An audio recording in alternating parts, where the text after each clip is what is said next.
চাঁদাবাজ, ছিনতাইকারী, মাদক ব্যবসা, নারী ব্যবসা, এখানে যত ধরনের অকারেন্স ঘটে তার ভিতরে রাজনৈতিক শক্তি ছাড়া কোনো কিছুই ঘটতে পারে না। আমি আবারও রিপিট করছি, আবারও বলছি, এই কথা আমি বেশ কয়েকবার বলেছি যে রাজনৈতিক ছাতি টাকা, সেই হাত টাকাদের, এবং এই চাঁদার ভাগ কোন কোন জায়গায় যাইতো, এবং চাঁদার ভাগ না গেলে এই ছেলেরা এই জীবন, তারাও তো জীবনের ঝুঁকি নিছে। কালকে যারা হত্যাকাণ্ড ঘটাইছে এরা কি জীবন বিপন্ন করে নাই? তাহলে এই যে ভাই দিয়ে ভাই খুন করার যে রাস্তা, যে ব্যবস্থা, সেই ব্যবস্থার আমরা পতন চাই। সেই ব্যবস্থার পতন চাই বলেই আমরা 24শে জুলাই অভ্যুত্থানে অংশ নিয়েছে, এখানে ছাত্র শ্রমিক জনতা অংশ নিয়েছে তার জীবনের নিরাপত্তা, তার জীবনের পরিবর্তনের জন্য। তাহলে আমি বলবো শুধু গাজীপুর না, আমরা সারা বাংলাদেশে গণমানুষের নিরাপত্তা চাই, আমরা এখানে জীবন জীবিকার নিরাপত্তা চাই, আমরা যানজবানের নিরাপত্তা চাই।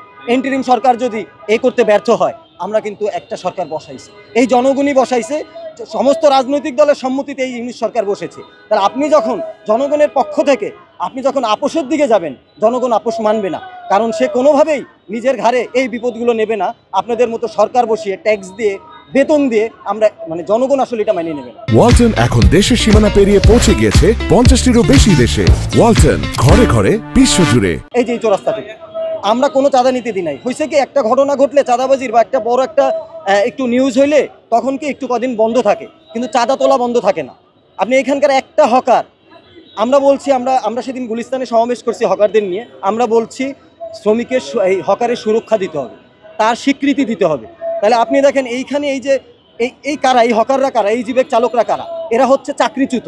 এই যে গত 1 বছরে গাজীপুরে 72টা গার্মেন্টস ফ্যাক্টরি বন্ধ হয়েছে, সেই শ্রমিকগুলো আসলে দিন শেষে কী করে জীবিকা নির্বাহ করবে? অবশ্যই সেই জীবেক নিয়ে বের হবে বা হকারি ব্যবসা নিয়ে বের হবে। তা এই যে চাঁদাবাজি ব্যবস্থার ভিতর থেকে তার বের হইতে হয়। একটা দোকান বসাইতে হলে তার ডেলি 200-300 টাকা চাঁদা দিতে হয়, সেই টাকা কারা নেয়? এরা ভয়ে মুখ খুলবে না, কিন্তু এখানকার প্রশাসন তো জানে। এই যে আমরা এত টাকা দিয়ে প্রশাসন পালতেছি, এত তথ্য প্রযুক্তি আনা, প্রশাসনের পিছনে বড় বড় গাড়ি আনা, বড় বড় টেকনোলজি আনা, তাহলে তারা যদি এই কাজগুলো না করতে পারে, তাহলে ভাই বহিরাগত শক্তি দ্বারা আমরা যদি আক্রান্ত হই, এই অথর্ব প্রশাসনিক ব্যবস্থা আমাদের সেফটি দিতে পারবে না। তা আমরা আবারও বলছি, এই যে জনগণের নিরাপত্তা নিশ্চিত করতে হবে, প্রশাসনের রিফর্ম করতে হবে, আওয়ামী ব্যবস্থাপনা ভাঙতে হবে। ছত্র ছায়া ছাড়া বাংলাদেশের শুধু গাজীপুর না, কোনো স্থানেই চাঁদাবাজি, সন্ত্রাসী, মাদক ব্যবসা কোনো কিছুই টিকতে পারবে না।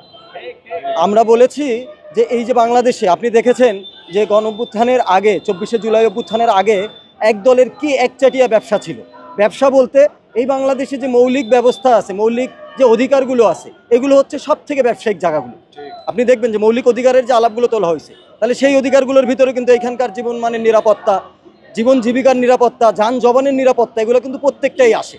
তাহলে এখানকার যে গাজীপুরের যে শ্রমজীবী মানুষ, সারা বাংলাদেশের নার্ভ বলা হয় এই গাজীপুরের সবথেকে বড় শিল্পনগরী এবং সবথেকে বড় সিটি কর্পোরেশন। তাহলে তার আইন শৃঙ্খলা বাহিনীর এই যে অবনতি, তাহলে এই যে তাদের যে দুর্বলতা, এই দুর্বলতার কারণেই কিন্তু প্রতিনিয়ত মানুষ ভোগান্তির শিকার হচ্ছে এবং খুনের মতো ঘটনার শিকার হচ্ছে। এখন আপনি বলবেন এই যে আমাদের এখানে পরিবহন ব্যবস্থা, আমাদের প্রতিনিয়ত এখানে চাঁদা তোলা হয় পরিবহন ব্যবস্থায়, চাঁদা ছাড়া গাজীপুরের একটা অটোরিকশাও রাস্তা থেকে বেরোয় না। এটা সবথেকে বড় সত্য ঘটনা।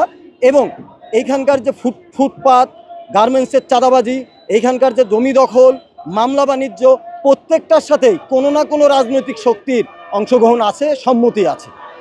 তা না হলে এইখানকার এই ত্রাস তারা আসলে কায়েম করতে পারে না। আপনি দেখবেন এই যে সন্ত্রাসী, তারা কারা? তারা মূলত খেটে খাওয়া মানুষ, বঞ্চিত মানুষ, তাদের আসলে 500 টাকা দিয়ে তারা এই যে সন্ত্রাসী কার্যক্রমগুলো চালায়।